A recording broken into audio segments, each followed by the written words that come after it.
네, 경기대학교 범죄심리학과 이수정 교수님과 함께하는 크리스탈 마인드 시작하겠습니다. 이수정 교수님 나와 계십니다. 안녕하십니까? 네, 안녕하십니까? 네, 오늘은 저희가 주제 선정을 하기 전에 이 얘기부터 좀 하고 넘어가 볼까 합니다. 네. 사실 어제도 저희가 방송에서 잠깐 소개를 했었는데 지금 전남 완도에서 실종된 10살 조유나 양의 네. 일가족이 실종된 그 사건인데 저도 어제 그 광주 쪽 그리고 제가 저 완도 쪽에 아름아름 알고 있는 경찰분들하고 좀 통화도 해봤는데 네. 아직까지 뭐가 안 나오고 있다고 해요. 그리고 지금 뭐 열심히 그 일대를 수색하고 있는데 이 사건을 교수님께서는 어떻게 보고 계신지요?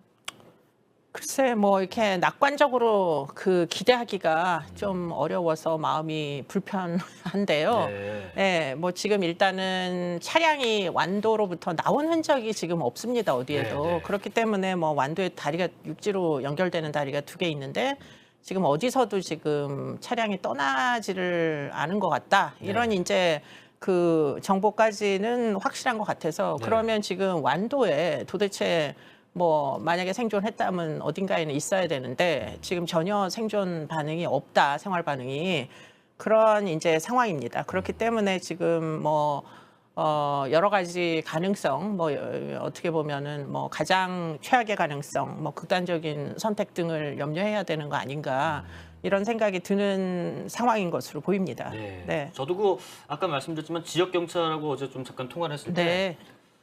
완도 거기 정말 그 섬에서 뭐 다 안다. 그렇죠. 뭐 누가 이렇게 들어왔다더라. 뭐 그런 사람 있는가 하더라. 그거 금방인데 지금 뭐 이거 안 나오겠느냐. 이건 뭐 그렇죠. 어떤 우리가 생각을 안 할 수가 없다라는 얘기도 전원으로는 합니다만 아직까지 뭐 나오진 않은 상태고 뭐 최악의 경우 혹시나 극단적인 선택 가능성도 염두에 둬야 한다라는 분석도 하셨는데 혹시 그렇게 볼 만한 단초나 근거가 좀 보이시던가요? 글쎄 지금 이제 저 영상에 보면 예. 마지막으로 CCTV에 잡혀 있는 지금 세 가족 영상입니다. 그렇습니다. 아이가 신발은 지켜져 있으되 지금 전혀 그 반응이 팔다리 반응이 그 일반적인 초등학교 5학년짜리 아이 수면 중에 뭐 엄마 등에 엎여서 뭐 이동할 때 사실은 5학년 정도 되면 몸을 다 가눌 수 있기 때문에 사실 대부분 잠결에도 이제 엎이는데 이렇게 협조를 하거든요. 네네.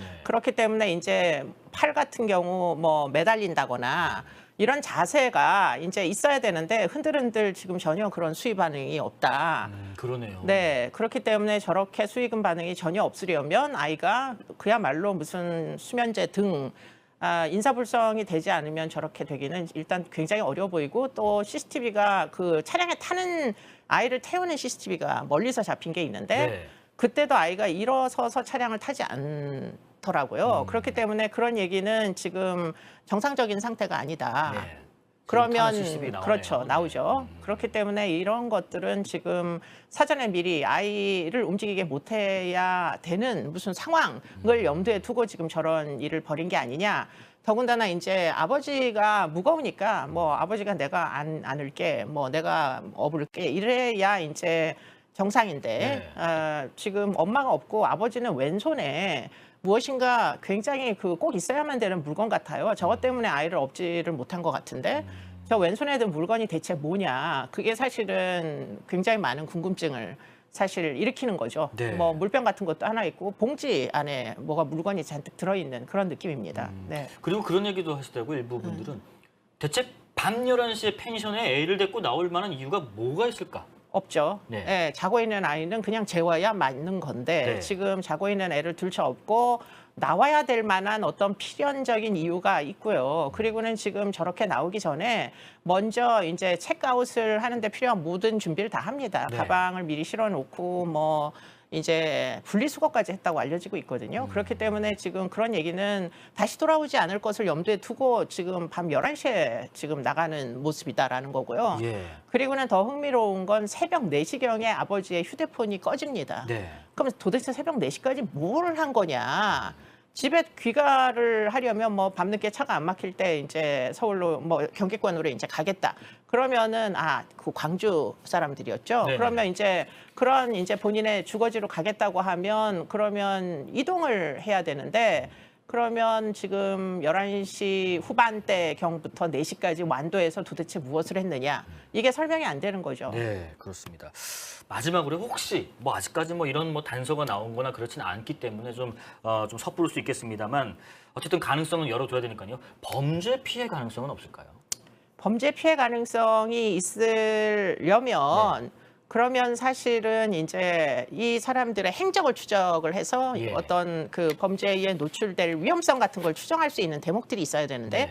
예를 들자면 뭐 이렇게 CCTV를 다 확인을 해봤으니까 미행하는 자가 있다거나 또는 뭐 그전에 이제 범죄 피해를 당할 만한 무슨 유인가 예컨대 현금이 많이 있었다거나 네. 근데 이 가족이 지금 거의 1억 가까이 빚을 지고 집도 월세였던 걸로 확인이 되고 있거든요. 네. 뭐 다만 차가 외제차였다라는 건 할부금이 아직 남아 있었다. 뭐 이런 얘기는 있지만 네. 어쨌든 범죄 피해를 당할 정도로 뭔가 유인을 할 수 있는 물건 같은 건 전혀 없었던 걸로 보이고 네.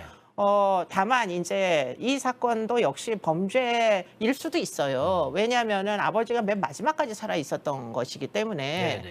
뭐 지금 어떻게 됐는지 모릅니다만 네. 어쨌든 지금 순차적으로 휴대폰이 꺼진 걸 보면 아이는 이미 저렇게 인사불성이 되게 만들었고 그리고는 마지막으로 휴대폰이 꺼진 게 아버지이다 보니까 지금 조윤아 양은 실종 아동이니까 학교에서 이제 그 신고를 해가지고 아이 사진만 지금 계속 나오잖아요. 그렇습니다. 제보를 이제 부탁하면서. 근데 만약에 아이를 부모가 어떻게 했다면 그렇다면 이건 아동학대 끝에 이제 사망까지는 아니어도 아이를 먼저 살해할 개연성 이런 것도 있기 때문에 사실 그러면 아버지 사진도 좀 내보내시면은 그러면 어른에 대한 제보는 훨씬 우리가 좀 더 목격자를 확보할 수가 있잖아요. 예. 그러니까 지금 그렇게 하면 조금 더 수사가 쉽지 않을까 하는 아쉬움. 물론 그러나 뭐 개인정보보호법이나 이런 것들 때문에 지금 범죄 혐의점이 지금 드러나지 않아서 부모님의 사진을 이제 그 공개하기는 좀 어려워 보입니다만 그렇습니다. 어쨌든 찾아야 될 것 같습니다. 빠른 네. 시간 안에 찾아야 될 것이고 네. 차량은 사실 완도에 있습니다. 그게 이제 뭐 완도 안에 있던지 아니면 뭐 인근에 뭐 바닷속에 있던지 어쨌든 차량은 완도에서 나온 게 확인이 안 돼서 네. 차량이라도 지금 찾아야 지금 이 가족이 어떻게 된 것인지 영문을 알 수 있을 것으로 추정됩니다. 하여튼 지금 조윤아 양이 밤 11시 넘어서 펜션에서 부모와 함께 이제 나왔는데 그 이후에 지금 나온 게 하나도 없습니다. 실종 상태에서 지금 수색을 해도 뭐가 안 나오는 상황이다 보니까 여러 가지 좀 답답합니다. 저희도. 그래서 교수님과 함께 이런 가능성, 저런 가능성 혹은 이런 정황들 한번 여러 가지로 한번 짚어봤고요. 어떤 팩트가 나오면 또 소식을 전해드릴 수 있도록 하겠습니다. 자, 오늘 주제에 대한 얘기 좀 해보겠습니다. 오늘 주제는 혹시 당신 사이코패스라고 잡아봤는데 사이코패스에 대한 이야기를 좀 해보려고 합니다. 특히나 교수님은 뭐 그런 기질을 가진 사람들을 뭐 아주 많이 또 만나 보셨을 테고 범죄 심리에 대한 분석도 단연간 하셨을 텐데 사이코패스라는 것에 대해서 우리가 사실 뭐 그냥 친구들끼리 뭐 사이코패스냐 뭐 이렇게 그냥 서로 그냥 웃자고 한 얘기가 있는데 정확한 정의는 뭡니까 이 사이코패스라 하면요? 이제 사이코패스는 어떤 사람들을 이제 지칭하는 용어다. 네. 그들의 이제 어떤 성격적인 특성을 지칭하는 용어다. 이렇게 보시면 되겠고. 네. 그리고는 이제 사이코패스를 함축하고 있는 가장 커다란 공식적인 학술 이제 용어는 반사회적인 인격 장애, 반사회적인 성격 장애라고 부르는 성격 장애의 하위 유형이다. 이렇게 보시면 되겠습니다. 네. 반사회적인 성격 장애는 그럼 대체 뭐냐? 반사회적인 행위를 어릴 때부터 상습적으로 하는 사람들을 반사회적인 성격 장애라고 일반적으로 진단하는데요. 미성년자들은 이제 그 품행 장애라는 용어로 발달 장애의 연장선상에서 정의를 하고요. 예. 만 18세 이상이 되면 반사회적인 성격 장애다. 이렇게 성격 장애 진단을 합니다. 어릴 때는 품행장애. 그렇습니다. 그 중에 이제 25%에서 한 30% 정도가 사이코패스다. 이렇게 보시면 되겠습니다. 특히 이제 사이코패스 관련 논문을 처음 국내에서 쓰신 분은 교수님이라고 제가 알고 있는데 그 이 사이코패스 뭐 식별법을 또 만드셨다고 좀 들었습니다. 저희도 그래픽을 좀 준비했는데 그래픽 같이 보면서 좀 말씀 나눠보죠. 이 진단 기준이 뭔가요? 이 1번부터 항목이 꽤 여러 가지가 있더라고요. 저거는 가짜입니다. 예, 저렇게 안 생겼고요. 물론 뭐 근접합니다만 인터넷에 떠돌아다니는 그런 이제 리스트라고 보입니다. 그래요? 네. 네네네네. 그런데 이제 PCLR이라는 이제 체크리스트 네. 검사는 일반인들은 접근하기가 어렵고요. 전문가들, 실무자들만 구매할 수 있게 되어 있고요. 매뉴얼에 채점 기준이 있는데 네. 채점 기준이 없으면 지금 뭐 글자 여기 이렇게 나오는 화면에 나오는 저런 리스트는 사실 채점을 할 수가 없습니다. 네네네. 왜냐하면 이제 채점을 할 때 전과 기록 같은 게 일단 기본적으로 확보가 돼야 저런 이제 어떤 타이틀 껍데기의 특성을 사실은 그 전과 기록 속에서 찾아가지고 네. 체크를 하는 것이다 보니까 사실 크게 의미는 없으나 네. 이제 인터넷에서 저렇게 어떤 문항들처럼 떠돌아다니는데요. 자기 보고식 검사지가 아닙니다. 예, 그렇기 때문에 뭐 자기가 스스로에 대해서 굉장히 그 냉철한 비판 능력이 있어서 저기에 다 내가 좀 안 좋은 그 어떤 성격 특성이 있다고 채점을 하신다 손 치더라도 네. 사이코패스가 아닐 개연성이 훨씬 높습니다. 그쵸? 네. 안 그래도 저도 이렇게 이게 맞나 해서 해보는데 아니 이거면 일부러 내가 그렇지 않다라고 생각하면은 체크 안 하면 되는 거 아닌가? 뭐 반대로 또 내가 그렇게 보이려면은 일부러 체크하면 되는 거 아닌가 싶었는데 여러분들 돌아다니는 거 가짜라고 합니다. 전문가께서 말씀하셨습니다. 자, 우리나라에서 아까 말씀하셨지만 사이코패스라는 개념, 이 용어가 알려지기 시작한 거는 유영철 때가 아닌가 싶어요. 연쇄살인범. 네. 특히 그 조사에서 사이코패스 진단을 받았다라고 했었고 그 전까지는 사람들이 잘 몰랐다고 하더라고요. 유영철이 사이코패스의 어떤 뭐 첫 번째 인물 대상 같은 개념인 건가요? 왜냐하면 유영철 이전에는 사실은 이런 이제 학술적인 어떤 개념이 국내에 소개된 적이 없었고요.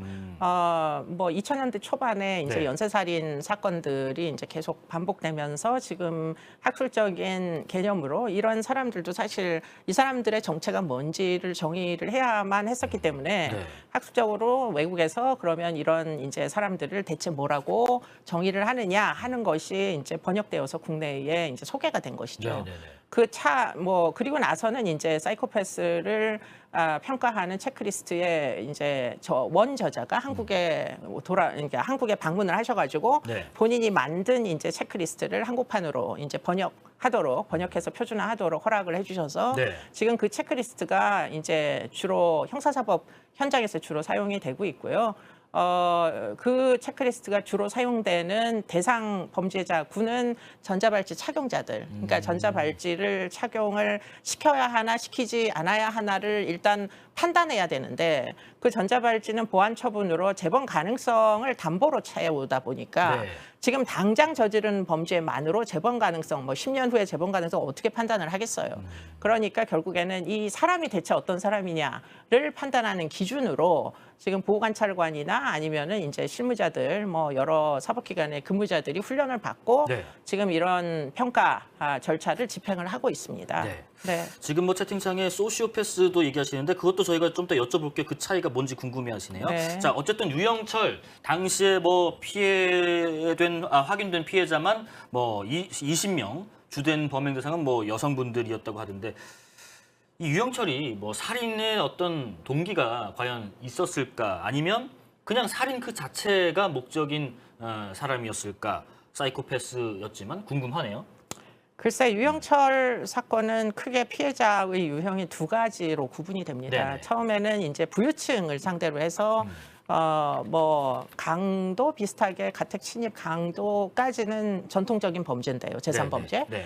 그런데 이제 사람을 죽이기 시작하죠. 그런데 이제 그러다 보니까 계속 반복이 되는 것이고 그러다가 이제 자신의 모습이 도주 과정 중 이제 CCTV에 잡히면서 피해자의 유형을 바꿉니다. 그 바꿀 때는 사실은 그 전에 가지고 있었던 어떤 타당한 어떤 범죄의 목적이라는 것, 일반적인 목적이라는 것이 사실은 탈바꿈을 하게 되는데요. 그 다음에는 이제 뭐 어떻게 보면 업소 여성들, 네.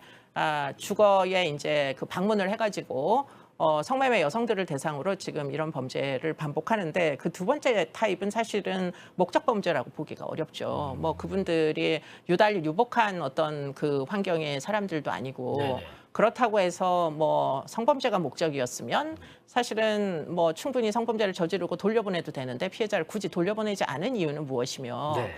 물론 돌려보낸 피해자도 있기는 합니다. 그러니까 자기 나름대로의 어떤 독특한 기준 때문에 살해하고 그리고는 더 큰 문제는 이제 사체 훼손, 그 다음에 매장, 유기인데요.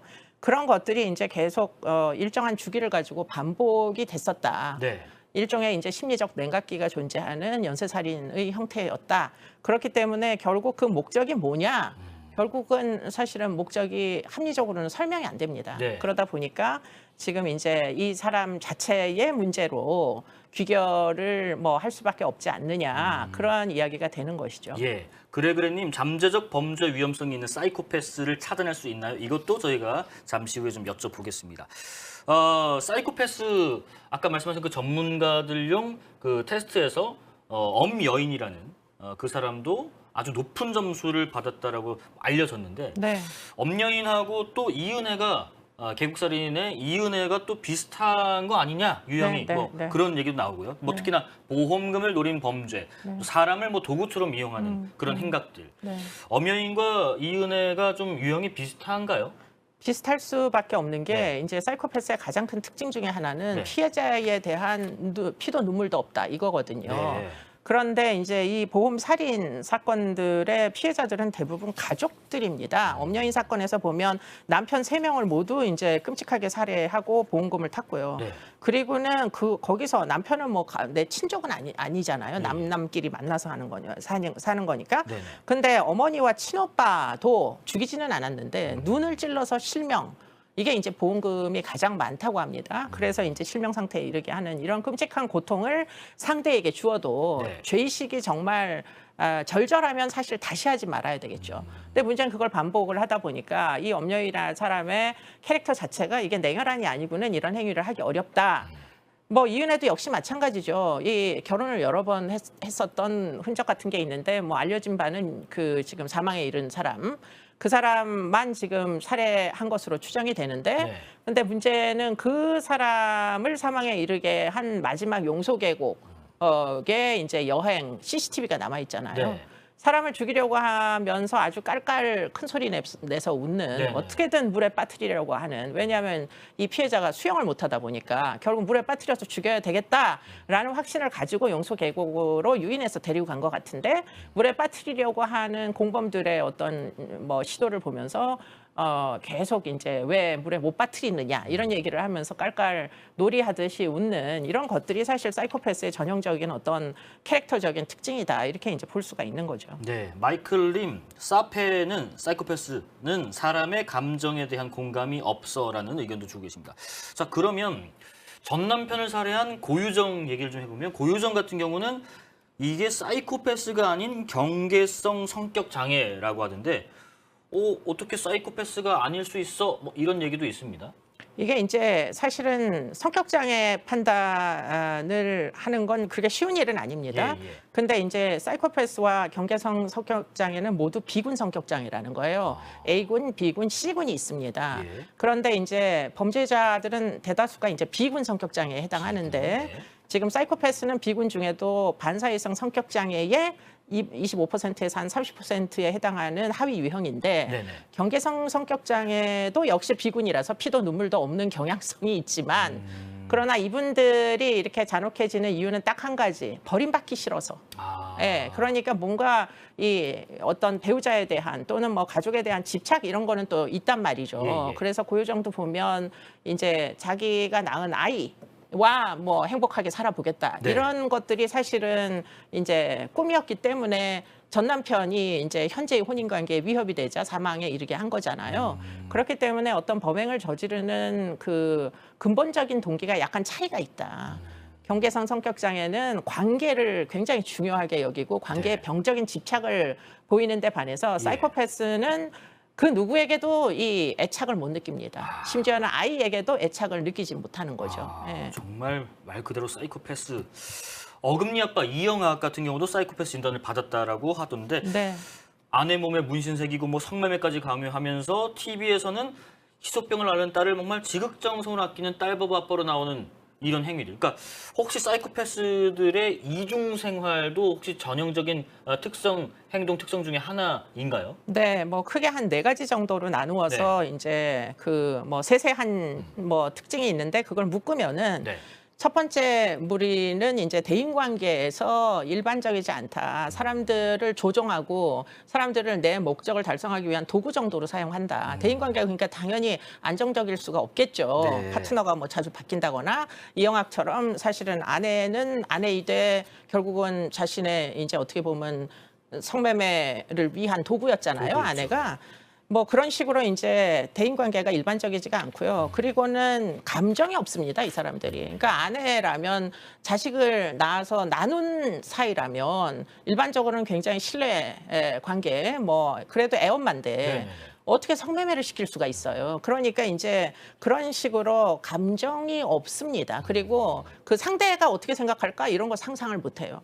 그러다 보니까 상대를 내 마음대로 조종하고 이용해 먹고 그게 결국에는 이제 아주 은밀하게 이루어지다 보니까 결과론적으로 이중적인 생활을 하는 겁니다. 이 사람들은 지능도 평균 수준 이상이고 이러다 보니까 밖에 나가서는 멀쩡하게 이 이영학도 사실은 이제 장애 등급이 있기는 했으나 굉장히 영악한 사람이라 진짜 그 장애 등급을 받았던 그 지능 검사의 결과가 맞냐를 놓고 논란이 있었잖아요. 네네. 그런 것처럼 굉장히 영악합니다, 이 사람들은. 그래서 마치 자기가 아주 그 선천적인 어떤 장애가 있는 것처럼 해서 사람들한테 다 송금 받아서 입금 받은 그 돈으로 생활을 한다거나 이런 네. 식으로 온 사람들을 다 매니플레이션을 했던 이런 이제 범죄자이고요. 그리고 마지막 한 가지는 그러다 보니까 이 사람들이 합법적인 테두리 내에서 뭐 여러 가지 현실적인 어려움을 인내하면서 살 수 없어요. 그래서 전과가 누적되는 겁니다. 그래서 예. 제가 아까 체크리스트를 평가하려면 일단 수사 경력조회부터 전부 기록이 있어야만 평가할 수 있다 이렇게 얘기를 드린 거는 네. 사실은 이렇게 불법 행위를 안 할 수가 없습니다. 이러다 보니까. 네. 저런 사람들은 결혼을 어찌했을까? 최범기님. 그러니까 사람 괴롭히는 애들은 다 사이코패스인가? 그래님 공감 능력이 제로구나 하십니다. 아까 그 질문 나온 겁니다. 사이코패스하고 비슷한 건가 아니면은 비슷하지 않은 건가? 소시오패스 얘기를 하셨는데 사이코패스와 소시오패스는 뭐 많이 다른 개념인 건가요? 사이코패스는 이제 학술 용어고요. 소시오패스는 아까 제가 얘기했던 반사회적인 인격 장애라는 정신장애 진단 기준에 있었던 용어가 좀 더 오래된 용어가 소시오패스라고 그냥 일반적으로 부르던 통용되던 용어예요. 그러니까 소시오패스가라는 용어가 사이코패스라는 용어가 등장하기 전에 통용되던 용어다. 그렇게 보시면 되고 학술 용어는 아닙니다. 그러다 보니까. 네. 그런데 이제 그 소시오패스는 뭐 반사회적인 인격 장애와 동일 개념이다. 이렇게 놓고 봤을 때 반사회적인 인격 장애와 사이코패스가 다른 점은 뭐냐? 핵심적인 것은 정서입니다. 정서. 정서요? 네, 감정이 아주 메말라 있는데 문제는 감정이 메마른 정도가 뇌 기능, 중추신경계 기능에서 이제 어떤 차이를 보입니다. 그렇기 때문에 오늘날에 이제 중추신경계 연구들은 네. 사이코패스들의 이제 어떤 뇌기능상의 특이성 이런 것들을 계속 일관성 있게 보고를 하죠. 네. 사이코패스와 뭐 소시오패스. 그에 비해서 네. 전과는 많아도 환경의 결핍 때문에 만약에 뭐 절도 범죄를 계속한다거나 뭐 강도를 반복하다가 사람을 살해한다거나 이런 사람들은 소시오패스일 가능성은 충분히 있죠. 예. 그렇군요. 정서에 대한 차이. 자, 마지막 그 궁금한 질문입니다.